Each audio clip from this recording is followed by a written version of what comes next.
Digital gold வாங்கினா SEBI வந்து அதுக்கு ரெகுலேஷன் பண்ணலை அப்படின்னு சொல்லியிருக்காங்க. செபிங்கிறது யாருன்னா security exchange board of India, capital மார்க்கெட்டோட ரெகுலேட்டர். அவங்க என்ன சொல்கிறாங்கன்னா, நீங்கள் கோல்டை வாங்கும்போது டிஜிட்டல் கோல்டாக வாங்கினா அதுக்கு நாங்கள் பொறுப்பு இல்லை, அதில் ஏதாவது பிரச்சனை வந்ததுன்னா நாங்கள் அதுக்கு வந்து எதுவும் கிரீவன்சஸ் ரெசல்யூஷன்ஸ் கிடையாது அப்படின்னு சொல்கிறாங்க. அப்படின்னா என்னென்னா அதை நாங்கள் ரெகுலேட் பண்ணலை அப்படிங்கிறாங்க. அப்போ இந்த டிஜிட்டல் கோல்டுங்கிறது என்ன?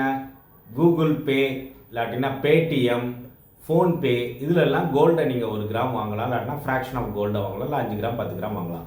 அதெல்லாம் வாங்கும்போது ஏதாவது பிரச்சனை வந்ததுன்னா செபி அதில் தலையிடாது. காரணம் என்னன்னு கேட்டிங்கன்னா அதை வந்து நாங்கள் ரெகுலேட் பண்ணலை அப்படிங்கிறாங்க. அப்போ கோல்டு இடிஎஃப்லாம் செபி ரெகுலேட் பண்ணுறாங்களா அப்படின்னா, கோல்டு இடிஎஃப் வந்து மியூச்சுவல் ஃபண்டு லான்ச் பண்ணியிருக்காங்க. Mutual funds are regulated by SEBI. So அதுக்கெல்லாம் ஒன்றும் பிரச்சனை கிடையாது.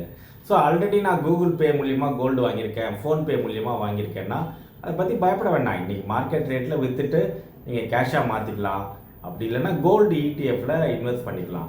ஸோ செபி என்ன சொல்கிறாங்கன்னா, அந்த செக்மெண்ட் டிஜிட்டல் கோல்டை நாங்கள் ரெகுலேட் பண்ணலை அப்படிங்கிறாங்க. ஸோ இப்போ நம்ம வந்து ஒரு ஜுவல்லரி ஷாப்பில் கோல்டு வாங்கினா அதுக்கு செபியாக ரெகுலேட் பண்ணுறாங்க, அது மாதிரிலாம் ஒன்றும் கிடையாது. பட் இதை புரிஞ்சிக்க வேண்டியது என்னென்னா, கோல்டு இடிஎஃப் இன்வெஸ்ட் பண்ணினா நமக்கு செபி ரெகுலேஷன் இருக்குது, ஏதாவது ப்ராப்ளம்னா அவங்க ரெசல்யூஷன் பண்ணுவாங்க அப்படின்ட்டு. ஸோ அதுதான் இன்றைக்குள்ள அந்த செபியோட ரெகுலேஷன் பற்றி உள்ள அப்டேட்.